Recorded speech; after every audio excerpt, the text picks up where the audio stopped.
Bonjour à tous et à toutes. Je vais traiter le thème de l'homophobie par le biais d'un roman. Ce roman, paru aux éditions Le Masque, j'ai longtemps collectionné les volumes de la collection Le Masque.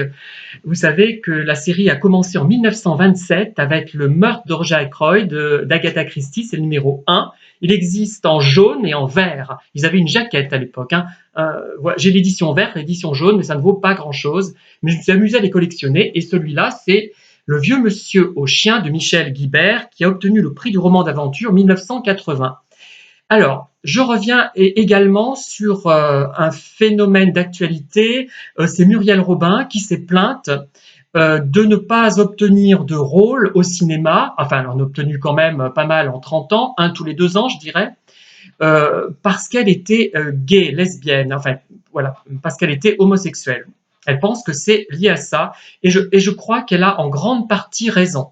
Alors, il y a des phénomènes, je dirais, périphériques par rapport à ça, c'est-à-dire que ce type de femme ne correspond pas à ce qu'un homme macho va peut-être vouloir mettre en scène au cinéma. Il veut peut-être mettre en scène d'autres types de femmes, même si elle a un physique plaisant, mais qu'elle présente bien, ce n'est peut-être pas le type de femme qui correspond mieux à ce que veulent mettre en scène les metteurs en scène, qui sont souvent des hommes hétérosexuels, j'imagine, et qui fantasment sur d'autres types de femmes. Peut-être aussi, mais là c'est un peu choquant ce que je vais dire, peut-être que du fait de son homosexualité, elle n'a pas pu, entre guillemets, coucher avec les metteurs en scène. C'est peut-être ça, elle n'aurait pas voulu, parce que je pense que c'est quelqu'un quand même d'honnête et de droit, mais je pense que ça a joué. Et voilà, il y a ça aussi. C'est peut-être, indépendamment du côté sexiste, il y a du côté homophobe et sexiste, parce que les deux un peu sont mêlés, il y a c'est peut-être ces petites choses qui ont joué.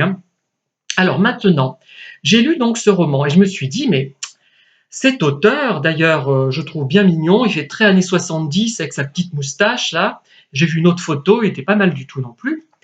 Et je me suis dit, mais je lis ce livre et j'ai l'impression que c'est un auteur gay, un auteur homo. Et d'ailleurs, je me reconnais un peu dans le style très soigné. Il y a un effort de style, même si ce n'est pas du tout mon écriture. Je suis moins doué que lui, évidemment. Sinon, je serais publié, je pense, j'aurais plus de succès. Mais il y a quelque chose de commun, je me reconnais un peu par moment, même si on n'a pas les personnalités exactes. Le fait qu'il soit gay crée une sorte d'appartenance commune entre nous deux. Et donc je lis ce livre, d'ailleurs très intéressant, parce que ce n'est pas seulement un roman policier, je comprends qu'il ait eu un prix, parce que en fait, on décrit un quartier de Paris à un moment donné, très succinctement, parce que ça fait que 200, combien je vais vous le dire, 220 pages, mais c'est intéressant, un quartier qui apparaît et qui disparaît à la fin finalement du livre. Il y a des personnages et protagonistes sont réunis, du fait du crime qui a lieu dans ce groupe de maisons, enfin cet immeuble, il y a des choses qui vont être changées. Donc une personne qui meurt, d'autres qui vont subir les conséquences de cette mort à différents niveaux, et la morphologie du lieu finalement va changer profondément. Et ça, c'est très intéressant. C'est déjà un véritable auteur. Ce n'est plus un auteur de genre. Vous voyez la différence que je fais entre un véritable auteur, il y a un souffle. Et c'est pour ça que moi-même, je me considère vraiment comme un véritable auteur, ce qui ne veut pas dire que je suis un génie ou que je sois très bon, mais il y a quand même une volonté d'aller au-delà de la littérature commerciale qui est faite pour plaire. Il y a une réflexion globale ou ponctuelle, ça dépend des livres, sur la vie. Globalement, c'est ça. Et sur les impressions qu'on peut ressentir. Donc ça, tout comme moi, Michel Guibert est un véritable auteur. Avec ce livre, j'en avais lu d'autres qui m'avaient marqué, mais que j'ai complètement oublié, notamment je crois l'enlèvement de Ganymède, j'avais lu il y a très longtemps, et Les Folles, ça c'était pas mal, c'était par rapport à une anecdote réelle de femmes criminelles notamment, c'était pas mal aussi, c'était donc des livres aboutis, mais celui-là je pense il a un souffle que les autres n'ont pas, du moins je me souviens pas de ça. Alors, qu'est-ce qui va changer par rapport à ce livre? Moi je suis homo, donc, le fait que l'auteur soit homo, et je me rends compte, j'ai fait des recherches sur son premier livre, d'ailleurs, je crois que c'est l'enlèvement de Ganymède, c'était en fait le policier qui enquêtait. D'ailleurs, on a l'impression que c'est l'auteur lui-même, à part qu'il boit, mais il lui ressemble physiquement. Il se décrit d'ailleurs avec humour, comme un beau garçon, etc. C'est assez marrant, ce qui est vrai d'ailleurs, hein, mais on sent qu'il y a de l'humour dans son discours. Eh bien, je crois qu'il était homo et on l'a empêché de faire en sorte qu'il soit homo parce qu'à l'époque, elle n'était pas prête. Elle était peut-être prête, mais pour une littérature un peu en dehors des clous, quoi. Enfin, en dehors de la norme qui incarnait quand même les éditions Le Masque, c'était des livres quand même tout public, grand public, hein, je dirais. Voilà. Et donc, il n'a pas pu. Il n'est plus homo, son enquêteur, mais on sent qu'il l'est quand même. Et d'ailleurs, le personnage de l'Italien là-dedans, on a l'impression que c'est un ancien petit ami de Michel Guibert, de la façon dont il le décrit, et on se dit, mais comment ça se fait qu'il est hétéro dans le livre? On ne comprend pas bien. Il y a un truc bizarre, ça cadre pas à ce niveau-là, et c'est ça qui crée un petit truc émoustillant et amusant. Eh bien, voyez-vous, j'ai pris plus de plaisir à lire ce livre du fait que l'auteur était homo. Je ne sais pas pourquoi, parce que eh ben c'est bête, hein, mais j'ai joué les midinettes, je fantasmais un peu sur l'auteur, là, je le voyais sémillant, à peine 40 ans, et puis j'imagine maintenant il a 82 ans, enfin bref, il doit être pas tout à fait pareil, mais bon, moi ça me. Bon, bref. Eh ben oui, ça joue, et oui, ça joue dans le sens hétérosexuel, dans le sens homo aussi. Rien à faire. Je reconnais les choses, je suis très franc vis-à-vis de moi-même, et le fait que ça soit un auteur homo qui en plus a un physique. Qui me plaît bien, quoi, enfin qui me séduit, qui a une personnalité qui a l'air assez attachante, qui écrit bien, qui a le sens, qui est un véritable auteur, qui a le sens du mystère de la vie finalement. Il effleure dans ci parce qu'il ne peut pas aller trop loin. Il faut peut-être justement l'effleurer pour ne pas que ça devienne quelque chose de plat, de trop banal. Et il a ce sens-là, et donc je me sens proche et voilà, on rêvasse. Et c'est ce qui se passe. Et c'est ce qui se passe avec des femmes comme Muriel Robin. On nous dit qu'elle est hétéro, on va fantasmer, on va rêver peut-être sur elle, si on est un peu comme moi, midinette.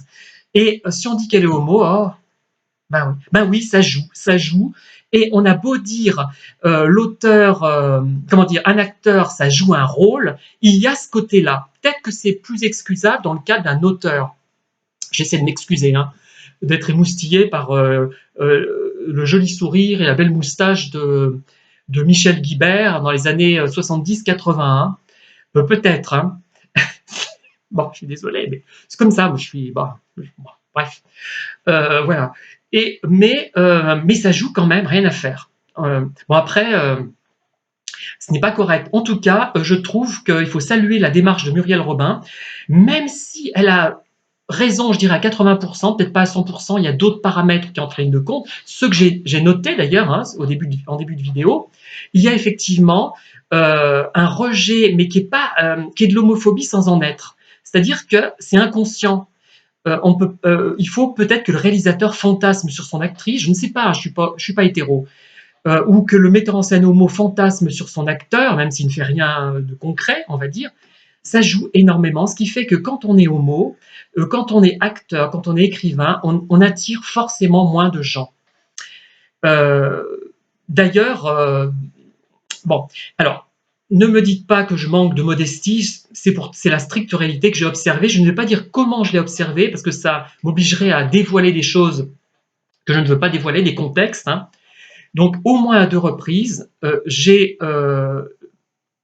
3 même, oui 3, non 2 avec certitude, on va dire, j'ai attiré fortement 2 certitudes, disons, non, enfin 3, on va dire 3, allez, bon, fortement des femmes hétérosexuelles qui ne savaient pas au tout début que j'étais homo. En fait, des gens qui ont mon style, on en trouve dans des milieux cathos, par exemple, hein, qui ont cette façon de parler, un peu bourgeois, je ne sais pas comment dire, un petit peu sérieuse. Ce côté sérieux occulte le côté homo que je peux avoir. Hein. C'est une première chose qu'on voit, c'est mon côté sérieux souvent, hein, et ensuite le côté homo qui intervient juste après. Ce qui fait que au départ, je ne le savais pas.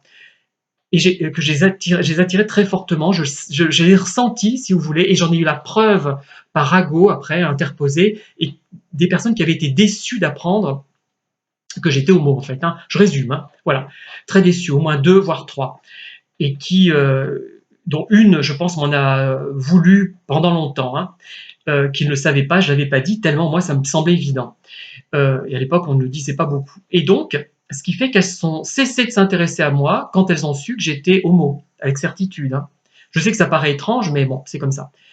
Ce qui veut dire que regardez les vidéos que je fais de danse un peu amusantes.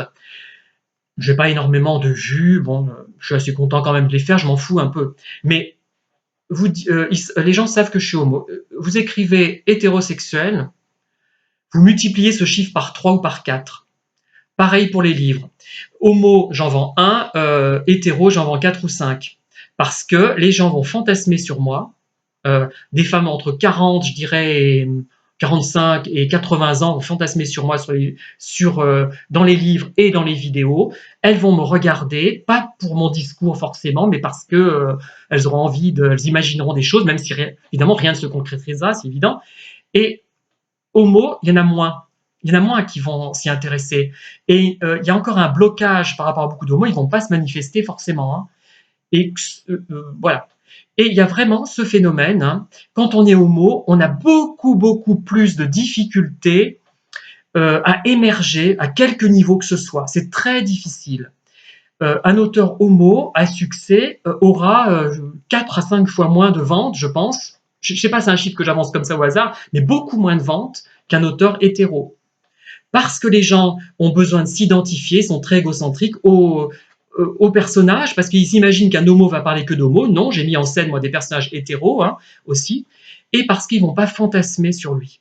Bon, après, il y en a qui sont rudement moches, donc ça se situe ailleurs, hein. Donc, je pense à une auteure de la région femme qui est d'une laideur, mais qui est du Cantal, je crois. C'est effrayant, sa laideur, mais je suis peut-être un peu méchant et je suis pas sûr que les hommes arrivent à fantasmer sur quelqu'un d'aussi laid.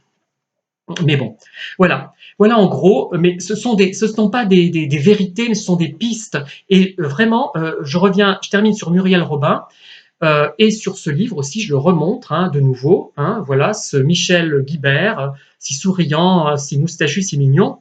Moi, enfin bon, dans le style années 70-80, hein, il faut aimer ce style, euh, qui a écrit ce livre. Et donc Muriel Robin, qui vraiment est un personnage important. En tant qu'actrice, en tant que comédienne genre Sylvie Joly de One Woman Show, elle exprime des choses, même si c'est discutable, même si on peut la trouver un peu égocentrique, même si on peut la trouver un petit peu prétentieuse par moment, elle exprime des choses vraiment importantes. Et il fallait les exprimer, ces choses-là, parce que personne d'autre, effectivement, n'en parle directement. On dit les homos, ah, c'est accepté, c'est faux. C'est accepté, mais même si quand c'est accepté, il y a toujours un problème de minorité. On est minoritaire, donc on va attirer moins de gens. Moins de gens vont fantasmer sur nous. À beauté égale, à intelligence égale, nous ne sommes pas au même niveau. Même en admettant que tout le monde soit complètement pro-homo, ça ne sera jamais pareil. Voilà. C'est pour ça que la situation est un petit peu tragique. Et je reviendrai d'ailleurs sur ce sujet. J'ai été très bavard, mais je pense que cette vidéo est importante. Et j'espère qu'elle suscitera votre intérêt en tout cas, parce que vraiment, on touche des choses très très fondamentales, et grâce à Muriel Robin, elle induit en moi une réflexion que je n'avais pas eu de la même manière exactement avant, et vraiment, on la salue vivement pour ses remarques extrêmement pertinentes. Voilà, merci encore et bonne fin de journée. Au revoir.